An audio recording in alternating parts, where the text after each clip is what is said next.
Drum roll, please. It's a year. That's screaming. I'm sorry. I don't mean to scream. Loud. It's That a was year. that was very, very loud. Podcasting. We're at a year. 313 313. La la la love you. It's actually 413. Third Eye Sailing. It's a year. How are we feeling? I'm great. We have wine. We do. We have wine. Celebrating with wine. Barely a few sips in, and I'm already screaming. Sorry. Not really, but I'll say it.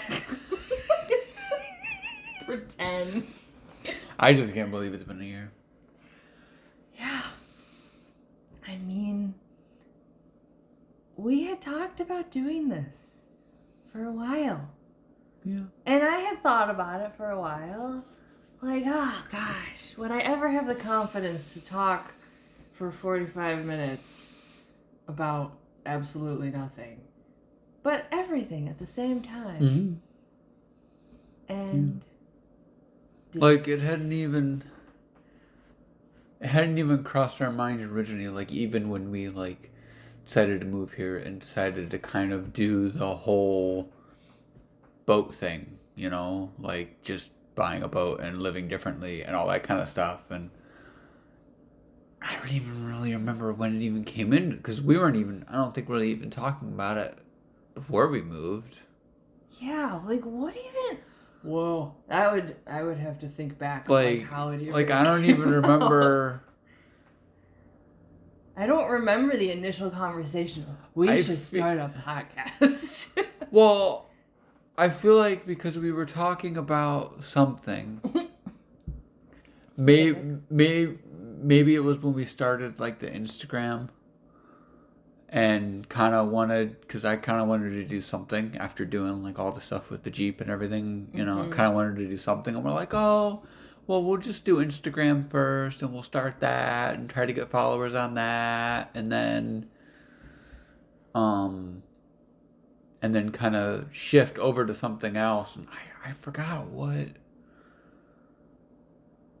kind of drew all that. This has been in the works. I mean, all of this was.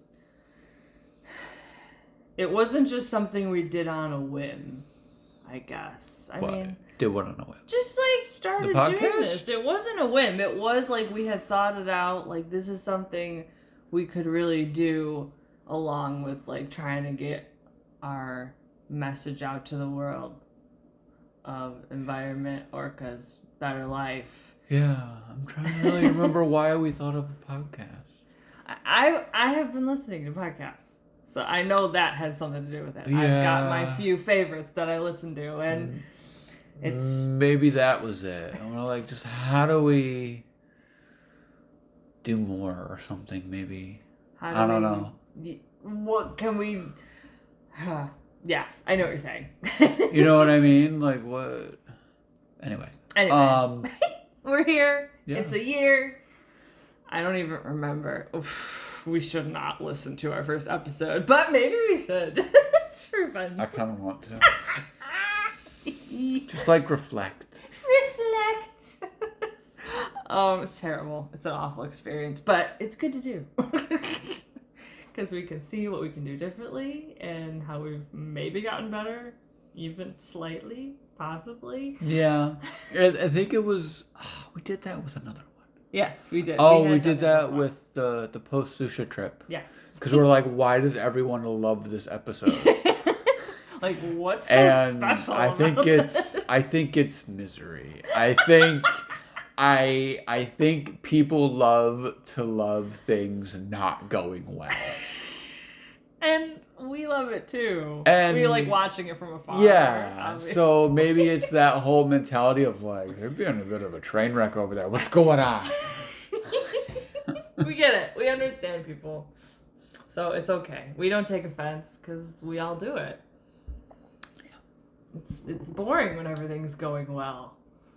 Then you got nothing to talk about. On that note, Would you like me to go first? Sure. Okay. Highlight, low light. We have a lot written down today, so we're gonna try and get through everything. Can't promise that. No. Yeah, it's fine. It's our life. I have to write things down. For those who don't do outlines, I envy you because you can try and attempt to consolidate. I don't facts. do outlines. Okay, I make them because I have to like put my brain into like staying on track, and it's so hard. So I just like we have a lot to talk about, and we really don't get through most of the shit I write down, but it's fine. It's like we have time to talk about that stuff, but a lot of stuff I put in there. It's like important stuff that like is meaningful but we just don't get to half of it, so it's fine. I'm not bitter. We get on our tangents and it's fun, like right now. Yes. Okay. all right, so highlight. I'm thinking, I'm trying to remember without having to look back at what I wrote down. Oh yeah, so the Denver Museum of Nature and Science, right? That's the name of it. Pretty sure. Yeah, I'm pretty sure. If you're in Denver, I don't know where it is in Denver, but Denver's pretty big. So, okay, that museum. They're having an orca exhibit, and that started this month, right? I think it opens the 14th for like, I think like special, like, cause I feel like the museum, I feel like they have, I probably might be wrong on this, but I feel like they have like a VIP kind of like guest pass kind of a thing. So you can get a day early access to the exhibit, but I think it opens to the general public, I think on the 15th. So I think Friday. Oh, so I think tomorrow was early access day, and then Friday is like, it'll be open to the general public. I have no idea how long it's going to be there for. It's called Orcas, Our Shared Future. Yeah. And it's got like a virtual reality experience, like life-size orcas.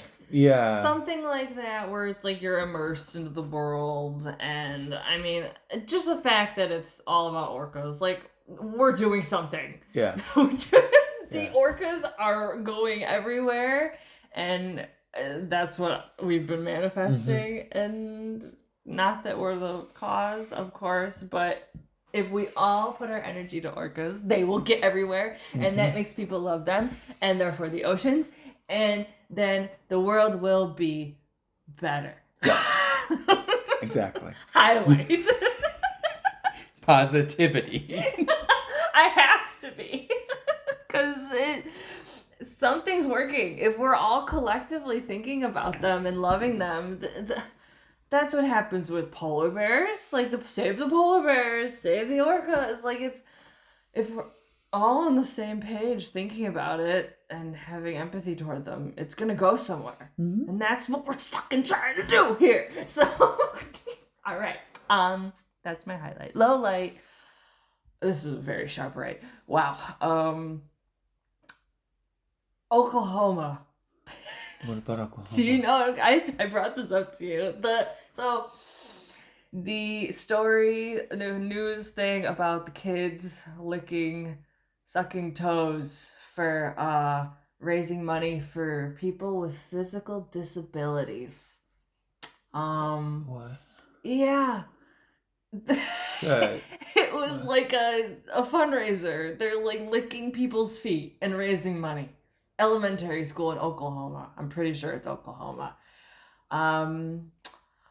Speaking for all with a disability, physical disability, I don't really want to take money from people that have been putting it toward children sucking on toes. I don't need that money. I don't need that money in my hands, on my hands, or in my eyes. So yeah, I'm good. I don't understand that. Like, what's happening? Why they're getting a bunch of flack for it? The South is weird. That's... If you're in the South, I'm sorry, but the South is weird. We're gonna lose. I will say it forever and ever and ever. What are we gonna lose? Our 6 followers? Optimism. Maybe we'll gain some. Yeah, it's just like we don't need that. I don't need to see that back. No. I don't. Go away. Go back into your corner. That's just too much. It's what is going on where that is okay? Like, who had that idea? Yeah. What? Like, how did that get past, like, whatever What it school had to go board? through school board to approve that? It's not even like the obvious like sexualization of children. It's the what the fuck? What? Huh? Yeah. I don't know. I can't even put reason to it at all. There's so many other things that you could be doing. So many. Is it just to like gain some traction? Put yourself on the map I don't and know. like Maybe. who could do the most outrageous thing to get themselves noticed? That's like a kid like breaking his arm just to make some friends. Like, Yeah. I don't know. I can't. It makes my head hurt and my chest hurt and just everything. Your turn. My turn. I love it.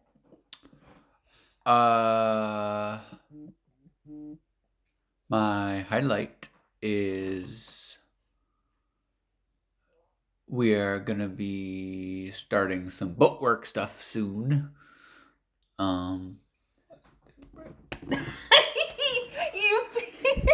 If he sounds like he mumbles most of the time, it's because he leans on his hands. His face is cupped by his hands, and he just talks like this the whole time. We're gonna be starting more boatworks and doing galley stuff, and not even refit, but like just new things and toys, and yeah. Oh, like our kitchen. Yeah. We're gonna be redoing our kitchen. Gonna be modernizing our kitchen. Mm-hmm. Induction stove. No. Yes. Yes. I get oven and stoves confused. I don't cook. It's like your left and your right.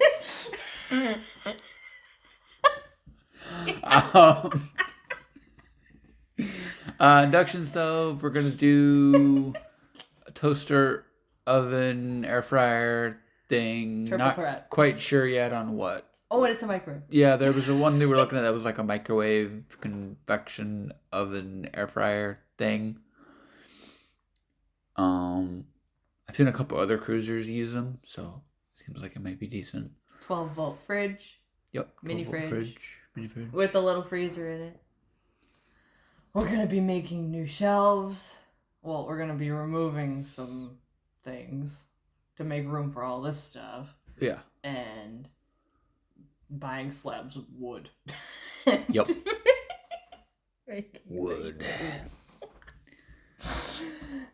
Be some modifying and some building and some, stuff. New stuff. So that'll be fun. I'm excited. That'll be our summer. I mean, it won't take that long. I hope it won't. 2 months. We have to get everything out first. Yeah, I mean, that shouldn't be too hard. Should just lift everything out and then rip all the propane everything out. And we might not take all of it out, but we might take like the tank and like some of the stuff out, but leave some of it like there. Oh, the propane tank. Yeah. But just like leave like the solenoid and like some of the stuff, and then just remove that later because it's like out of sight. It's not really going to be in our way. So, but the heater's going to come out because we're not using it anyway. So I smash into it quite often. Yeah. Because it's just like attached to whatever. The bulkhead. The bulkhead. The locker bulkhead. I just don't like it. I don't like it. I want it to go away. That's why we're gonna go forced air when we upgrade our heater from our electric heater that we're using right now. Gonna do a forced air diesel heater. Nice and toasty and warm. Low. I tell him to write things down so he remembers, but he doesn't heed my advice. So then we're here, and a long, awkward pause. This is where I feel the need to fill the silence because that's the new rhythm of my dance floor now. I can't take and he's just laughing. He's just laughing. Fix it! I don't really have a low light. No low light? No, not really. It has been quite nice. Quite nice outside. So, the vitamin D in the sun really helps. And I can't talk about the weather for highlight low light, so yeah. We haven't had a low light though. I know, we really haven't. I mean, you have some stuff, but... Well, with the weather, I mean. No, it's been nice. It's been great. It's going to be 60s this weekend. We were just talking about this yesterday. Like, it's really incredible how... consistent, but like is it on par with like the traditional weather calendars? Like season change. Oh yeah, of America. Like when we were in New York, it was fucking ping pong. Like there was. It still is. It is. It's even more so Yeah. now. Like there were the last couple years that we lived in Rochester. When we moved out into to Irondequoit, those 2 springs were like We didn't even have a spring. yeah, Yeah. it was like 3 weeks. Yeah. But I guess it turned, but it was like May. Yeah. There was May one year. It was both years because when we got married, when we eloped in Canada, it snowed. It was May 7th, May 8th, it snowed the day after we had the little ceremony. Yeah, I think it was like the day of it, like rain snowed. Yeah. Like when we were taking pictures, and then on the drive home, it snowed. And then, so then like we had three springs there in Irondequoit. Mm-hmm. So then the next year, I feel like... It was cold and rainy. Cold and rainy. Because wasn't that when we did the cottage? Was it that year? I feel like that was our one year. We did the cottage and it was crappy and rainy and cold and we lost power like 5 million times. I thought we were going to die. I thought somebody was going to kill us. We were in a cottage in the middle of nowhere, in bumfuck nowhere, near an apple orchard, and I thought Children of the Corn were going to come out. And oh my god, it was so scary. That was the trip that we realized that we loved playing Scrabble. And then we bought Scrabble when we get back from the trip because they had Scrabble there. Yes. Oh my gosh, that's right. So, but what was that? That was the year then. That was in Sodus, I think, considered in Sodus. Yeah. But then what was the next year? I don't think we did anything. No, because it was crappy. Because we're like, oh, it's going to be crappy. Yes, we just realized, it's always going to be crappy, even into May. Yep. This is why I didn't want to get married in the spring. But what happened? We just couldn't wait. Nope. Okay. But it was pretty decentish weather here last year, I believe. No, that's what we were going with. Yeah. So tangent. It's been like April showers, bring me flowers. That happens here. Mm-hmm. Because it's March and now it's like 50s, starting to warm up. I think we're done with the cold spells. Yeah. I mean, this time last year around St. Patrick's Day, it was like this exact same weather. It was like 60s and sunny and nice, and it's going to cool back down into like the 50s, but at then least... I remember last year the rain started too in April. Yeah. So we'll probably get more rain. We already have got a lot of rain, honestly, and like high winds. Yeah, we've got a lot this year. And that means like the weather, and that doesn't have it's starting to shift. But it's like heating up slowly. So yeah, it's just kind of wild. Like we had to come all the way over here to get some consistency. Maybe because we're near a consistent body of water. Because of the salt water is a consistent temperature. We don't get the giant fluctuations like you do off the lake.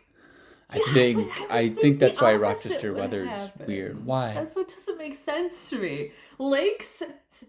Oceans seem more unpredictable to me than lakes. That's what I don't understand. We can go on and on about this. Do you know what I'm saying? Like, why I is it that... Maybe because there were so many different lakes around us. There's so many. There's so many. And so they all were different temperatures in different areas. I suppose in different area codes. Yeah, I guess that makes sense. Where we just have this... Because, like, out here, it kind of just stays... Like, it doesn't really get that cold because we have... the water. We have salt water that's keeping the air... Like, it's moist all year round. Like, we don't really get... Like, we kind of did... When it was, like, super cold for that week, it got, like, kind of dry, but yeah, that was, like, just that 1 week. When it it's, wasn't like, in the 3 teens, months. it does get, like, a normal winter dry, like, chapped lips, chapped everything. But that literally we don't get negative 20s, so... Yeah, no. Very interesting, very interesting. But we could keep talking about the weather all day long, so... Okay, I'm gonna start saying, let's not talk about something when we actually want to talk about it. It sounds good to me. And then we'll get somewhere. Okay, alright, I'm just gonna try and go in order here. Let's go. Green tech, this was cool. Correct me if I'm wrong, the sea floor wave converter. Is that what it was called? Was it the thing that I sent you? Yeah. I don't know what it kind of looks like. Something alien. It looks like a giant pendulum bobber. Yes. For like a fishing pole. Yes. Basically, and what they are is they're anchored to the seafloor, and it uses the. Wait a minute, they're anchored? I couldn't tell from the video. This is on TikTok somewhere. So if you, I don't know, I don't have TikTok, but can you type in searches and like look for certain videos? Yes. Oh, okay, cool. All right, sorry. Go. It's anchored to the seafloor, and it basically uses the force of the waves moving like a cylinder up and down, basically, that like generates power.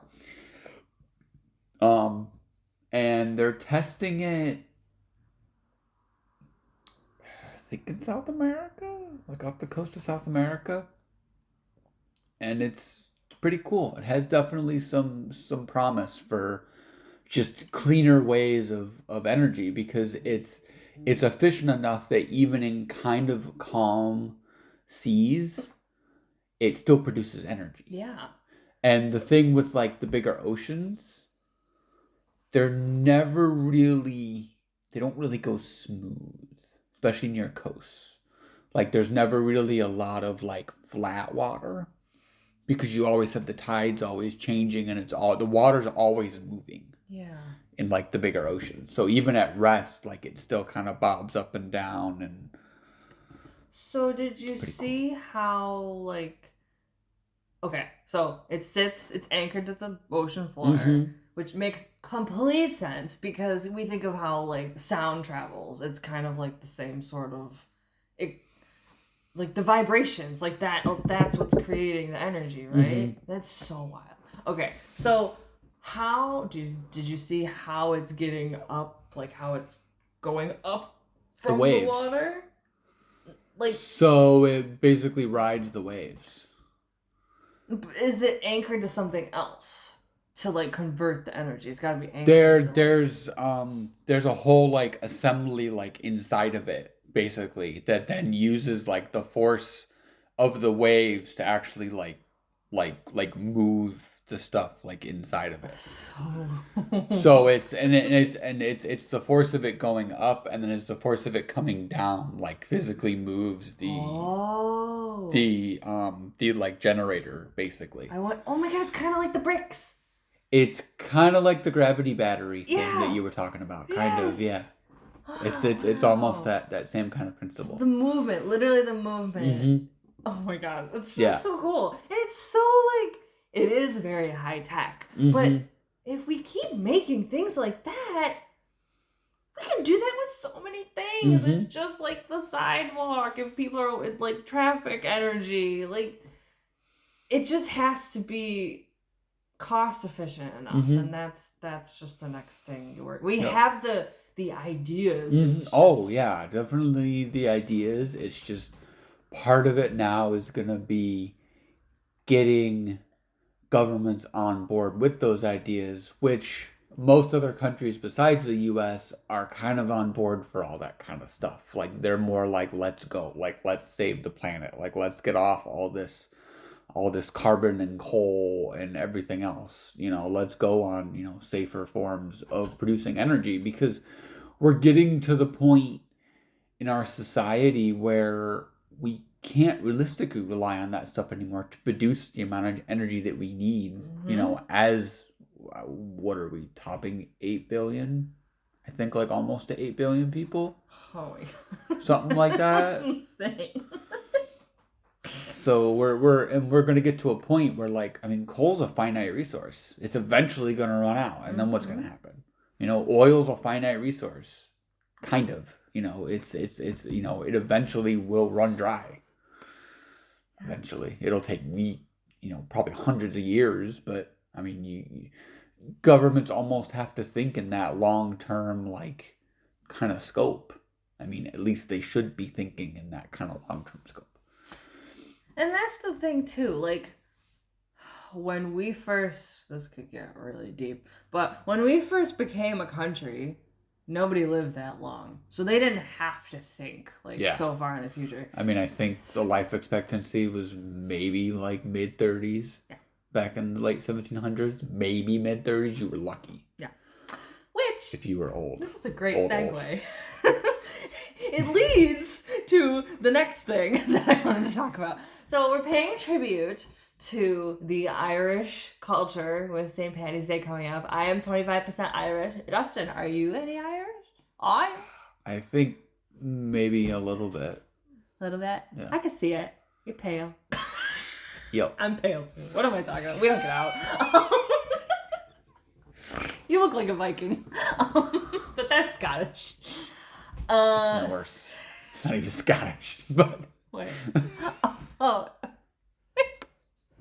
Wait a minute. Oh, Norway. Wait. Viking. Really? Yes. Do they have a Scottish accent in Norway? No.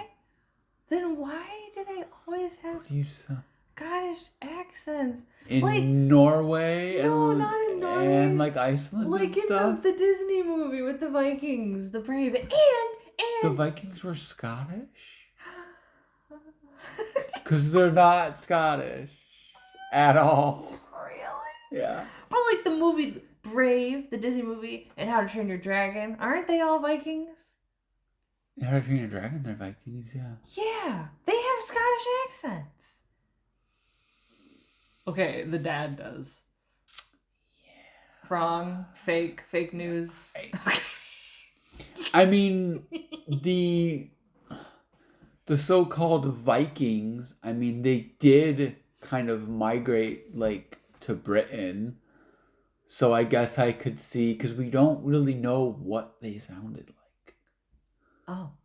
Like, we really don't. There was no audio recordings back then. We have no idea what their accent actually sounded like. So maybe it's the thing of, like, Scottish and Irish is maybe more descendant from the Vikings. I'm not sure. Because I know, like, people in Norway and Iceland, like, they definitely have, like, an accent that's not Scottish. I'm gonna have to go listen now to them talk in a YouTube video. I feel like it kind of sounds Scottish, but I didn't really get, like, I guess completely Scottish, like, brogue vibes, but... Interesting. Because, I mean, the Vikings weren't even really a people. It's just, like, what Western civilization has called them is, quote-unquote, Vikings, but they were not like a lot of literature portrays them to be. And Vikings also, is it in the thing of, like, Vikings could have been anywhere, not just that area? Yeah. Like farmers? Mm-hmm. It's like putting a label. and that's kind of what it is in a way, because, like, they didn't call themselves Vikings. Yeah. And, like, the British, or the what were they back then? Was it the Anglo-Saxons? What the heck did they call themselves? Because it technically was not Britain yet. They didn't call them Vikings. I mean, they called them, I think it was like traditionally saw them as like barbarians, so maybe the Oh. Vikings kind of came from that. That But sounds about right. I mean, they were like men that came from the sea and like Mhm. raided their villages and stuff. But you know, it was more Norway and Iceland and kind of that kind of area of the world where they were from. Well, History lesson. history. So I know we're trying to get through our list. So. is it Sir Francis Beaufort? Any true sailors, unlike me. Is it Buford or Beaufort? Beaufort. I don't know. It's Beau, I think, Fort. I feel like it's Beaufort. Beaufort. And so he is an Irishman. This is our Irish stamp on the podcast. He invented the wind scale. I didn't know what that was, but you explained it very well. I'm gonna try and explain it like you did.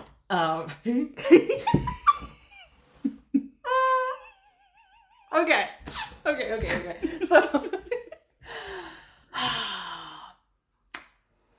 So if you're like me, you may have thought that this was the thing that they used to distinguish like the strength of hurricanes or tornadoes, like a F5 or a class 4, all that stuff. But so that's different. Newsflash to me. This scale is for land and sea. So this is what he made. He was a cartographer / hydrographer. It's a weird word. Hydrographer. Maps. I'm the map. So he came up with this system, tables, maps, to label the strength of the wind. So this could be, it goes 1 to 12 is the scale, right? 1 to 12. Mm-hmm. But it's not like, we don't know what? Like milliliters, decibels, like what? Milliliters. Miles per hour? Is it miles per hour?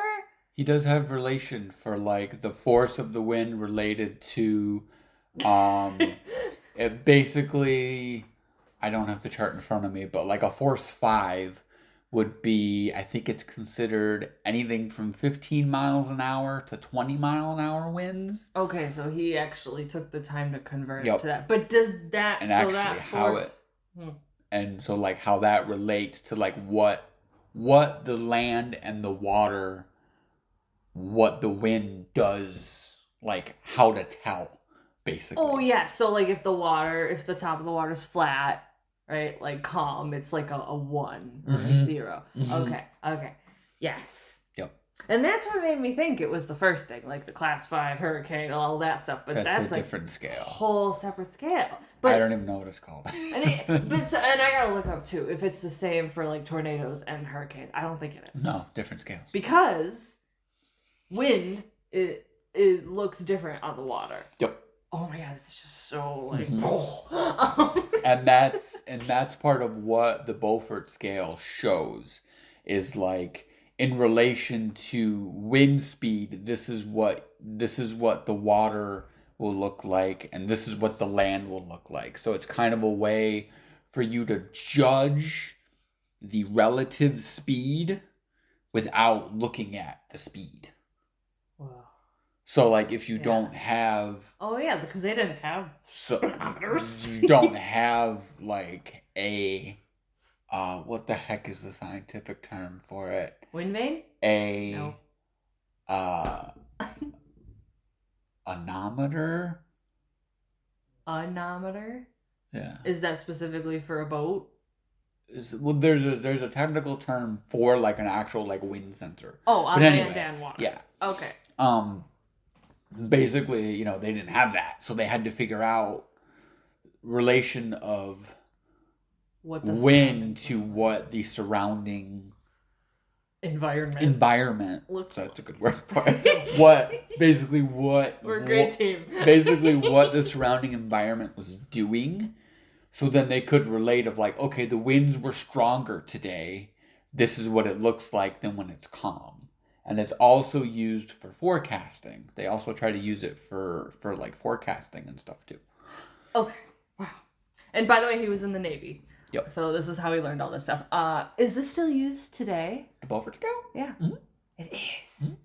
And it's so crazy because it's still used today and it's still like accurate. Like, mm-hmm. I guess I would think that just because something looks like it's doing something, like we are walking all the time and we think it's a different wind speed than it actually I is. think it's also in relation to the body of water.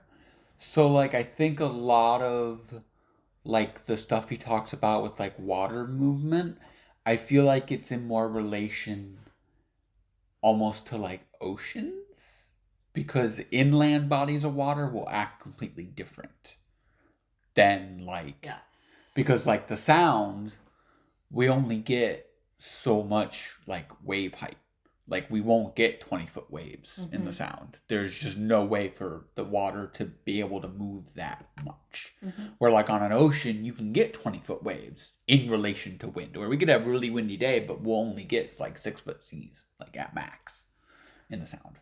Which is kind of cool because it's...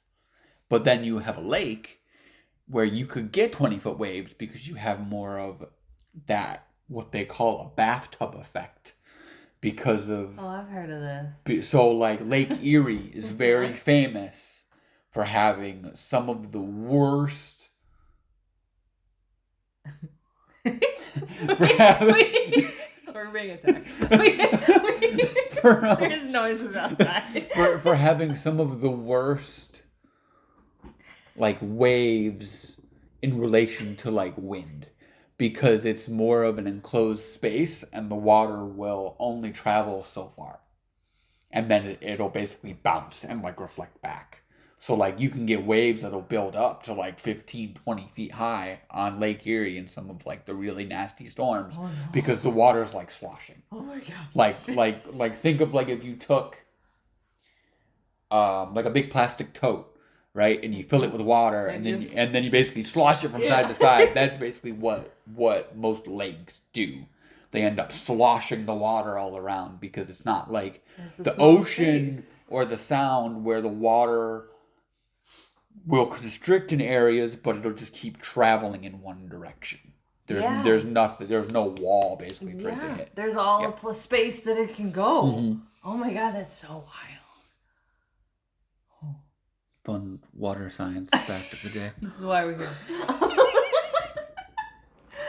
Oh, and so then also, so a lot of this is Navy stuff, of course, because why else would people be on the waters unless it's for being pirates or Vikings or you're in the military?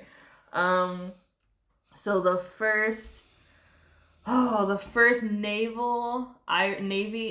Navy ship that was built was called the... I'm probably butchering the pronunciation, but it was the Le Deirdre. So it's Deirdre.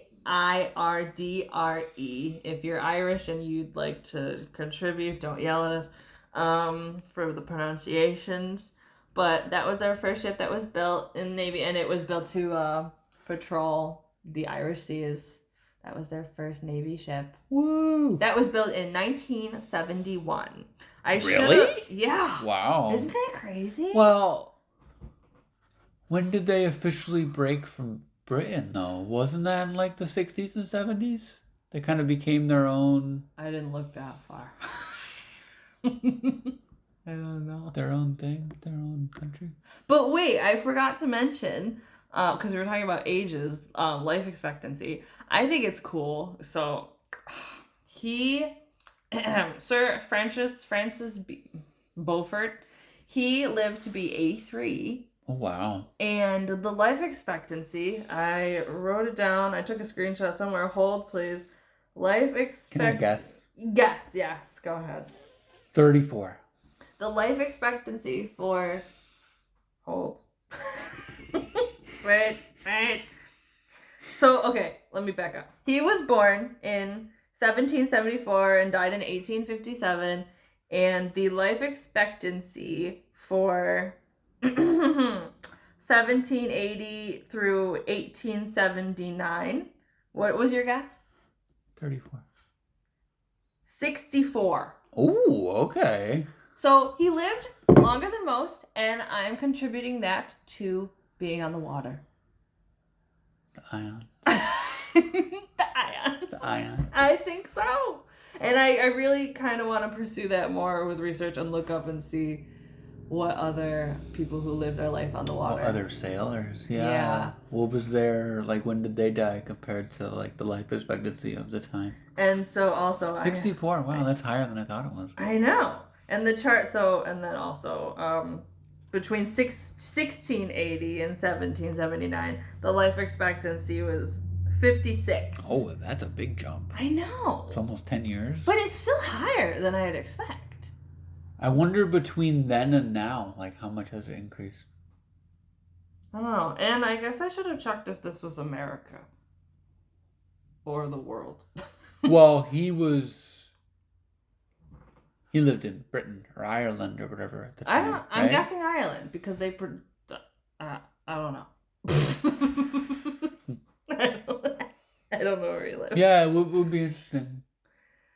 I mean, to see like different parts of the world from like 1700, because it's what is it? Is it an 80-year time span? What's the for what? For like the life expectancy scale, because I know it's like over a certain amount of time, right? Yeah, I think it was 80 years roughly. Mm-hmm.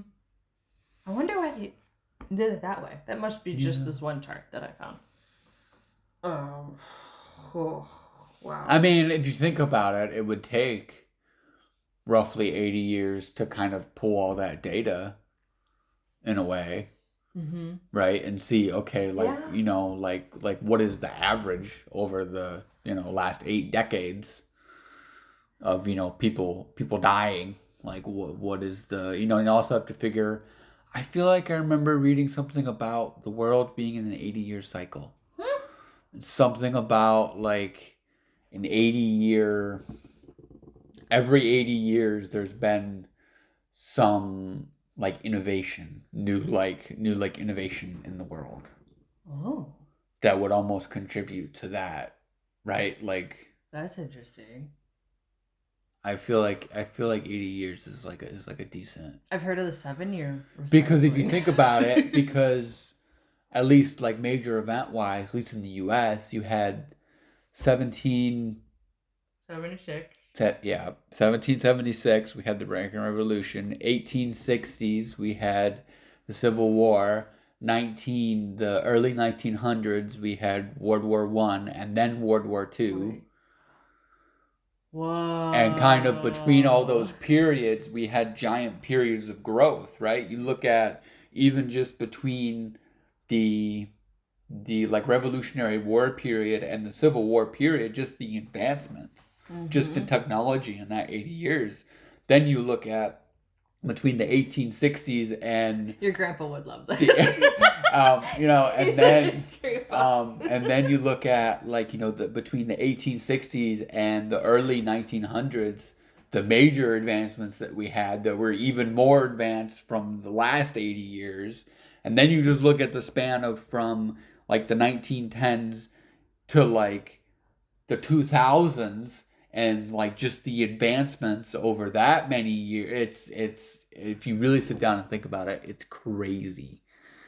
Like how far an advancement every like 80-year jump is. It's too consistent. It's like creepy, too consistent. I mean, we're if you don't look at it even in a war sense, if you look at it in like just years, just like a technology, like as a civilization advancements, we're coming right up on that next 80-year mark. Oh, that's within the next couple years.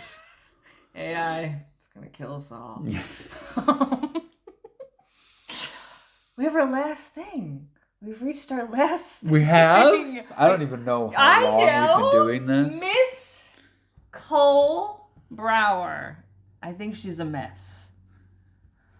It's the first female American to circumnavigate solo around the globe, circumnavigate by sail. By sail. Do we know the size of the boat? It's a 40 foot. 40 foot. Oh, class 40. That's what that means. Yep. First female to do it. The first American female. That's big. Because we've had other females that have done it from other countries. But never an American. And never... she's not the youngest. She's 29. But she's our age. Yeah. 29. She was born May 20-something? Should have looked 94? up her thing, her zodiac. I believe it's late May. Okay. It's her birthday. Very cool. She is... I looked at her colors. You want to make a guess? I was going to ask you. I want to make sure you guess. I'm going to guess pink is in there. Wait, I forgot to say that. I think what? Francis would be a green-purple, but Green-purple? I think... Because I can't tell, because they're all paintings, because there were no pictures. But I think he'd be a green-purple. What do you think? Going back to that real quick. Francis? Yeah. Yeah, I'd say green, blue, or green-purple? Yeah. Yeah. I don't think like cartographer, science-y, all that. Yeah. Green, purple. Okay. So you think of pink? I'm going to say pink. Ooh. Because the thing is, too... What time are we at? We're like 45. Okay. So we're fine. We could always do less ads. So she was one of the first ones to really document it on social media too. That's like the big thing. I think just being our generation it's just how we get our information out, you know? And a lot of these other people, they didn't really either it wasn't around when they did it, or they just didn't think about it. One, because, you know, like if they were younger or whatever, and just except didn't cross the one their girl mind. In the documentary, the one that we just recently watched last year. I don't know how much she did like actively on like Instagram and stuff though, because I know Cole was like almost. She had like a social media manager. Yeah, it was like almost I think daily updates she was doing. Yeah. What was the race called? It was the Globe Solo Challenge. So there were 16 people that started the race back in October. Half of them dropped out due to either demasting. I think there was like some people were having equipment issues, collisions. So of the 7 that remained, she placed second. Love that for her. So, and this is all kind of coming out because it just happened. Like March 7th. Yeah. Was I think it starts in Spain and it ends in Spain. And she's from Long Island, New York? Or did it start in Long Island? I think she lives in Long Island. And she's native to California. She's from California. She went to University of Hawaii for college. She's always kind of been into sailing. Like I guess she did sailing and like water sports and stuff like in college. Aww. And part of her team is I believe one of the sailing coaches for the Olympics was like part of her whole team that like she gathered to like help her do this. Wow. Yeah. All right. Back to colors. I looked at her colors. Pink, blue, right? You said you think of pink, blue? Mm-hmm. Well, surprised. I'm always surprised because I don't see him often. She has a very vibrant rainbow. Oh.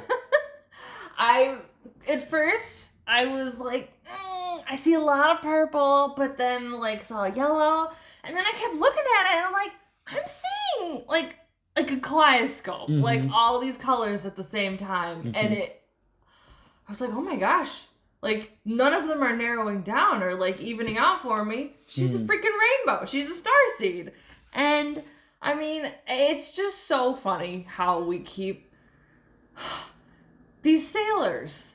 They're just like these unexpected, but like totally like, oh my god, obviously she's this, because it's such a life. Like you're not finding these people doing normal things. No. They're not brought up in a standard way. encouraged to be different and adventurous, and it's just so cool. So yeah, Starseed, Rainbow Aura, she definitely leads with her purple aura. I see that mostly, like that is right up front and center. But gosh, I mean, and every time I see a Starseed, it's only been a few times that I've looked and seen them, but every time I see them, it looks different. Like, so quick for me and the rest of the class. What is this, like, what I guess characteristics do you see in a Starseed? Are they kind of all over the place because they lead with different colors? They're all over the place, but their one color that they lead with is whatever color that is, and what personality traits go with that color is the more dominant personality. And so Megan Fox is also a Starseed, and she leads with her purple. So you're kind of going to see these people, especially when they lead with their purple, you're going to see them doing crazy things like this. Like, they're not going to be a normie. Yeah. Which, being an actress, I mean, that's not something everyone Joe Schmo does. No. So. I know there's a lot of stuff going around on Starseeds. Like, they're otherworldly. They definitely were not from here. They've lived other lives on other worlds, whether that's other planets or just like other universes. I think there's so much that we still don't really know about them because they are rare here. They're not just walking around all the time. And I'd love to know more. I can't wait to learn more as I further my researching with colors and all that kind of stuff. I wonder, like, who else? Who else is a Starseed? Yeah. Who else? Keanu Reeves. Okay, that makes sense. I know there's a couple others. They're like stars, like actresses. There's a couple others. I just can't think of them. But like, so between Megan Fox, Keanu Reeves, and Cole, they all look different. Their kaleidoscopes look different. Just like one green blue will look different than another green blue. But it's wild to see how different the actual shades of the colors are too. But characteristics of a Starseed, I mean, they're going to typically seem like they don't really fit into everyday life. Like, they're just gonna naturally feel outside the box. You may feel like this is a Starseed. You may not know you are, but maybe you are.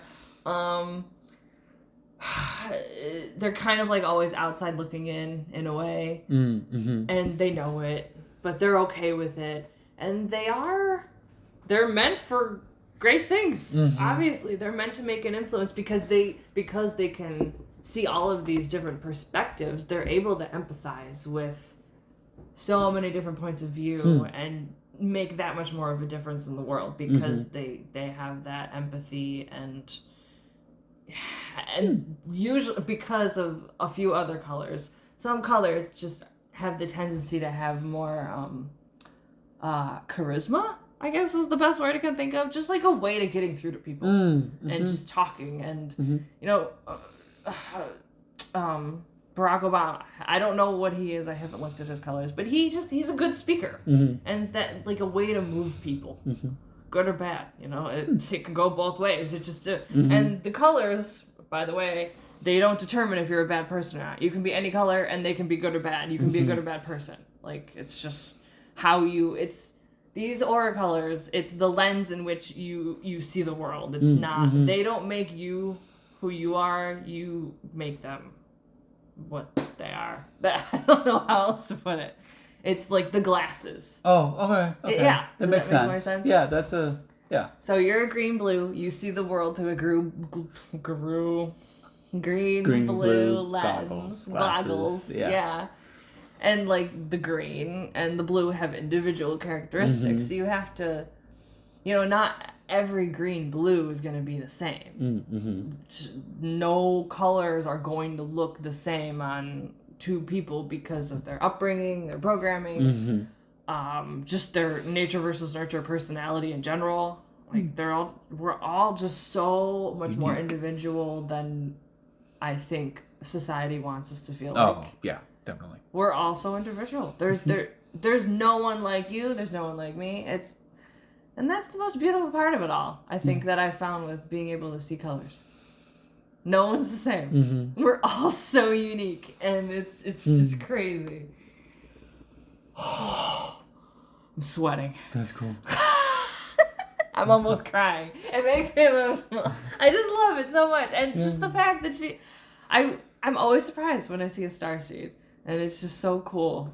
Yeah. She's paving the way for more girls and more men that want to do this, and the more we see it, it's just the mindset of a different lifestyle.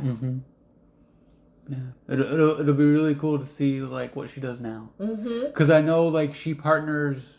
One of the things, I don't know if I told you, I was just doing some research last night on her.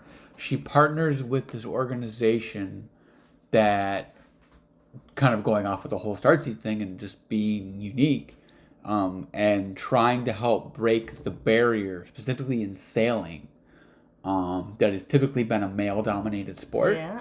Trying to break that barrier of like, well, girls can do it too. Yeah. To like go off of the, TikTok trend. Well, boys do it. Girls can do it too. Just kind of that whole thing of like, and not just be, a passenger princess on, a sailboat. Yeah. Like you can get behind the wheel and drive and, and do the same things that the males that at least that dominate like the sporting part of it, Yeah. And on that note, I want to say fuck International Women's Month. Every month is International Women's Month. Every day should be International Women's Day. Fuck that. Like, get out of here.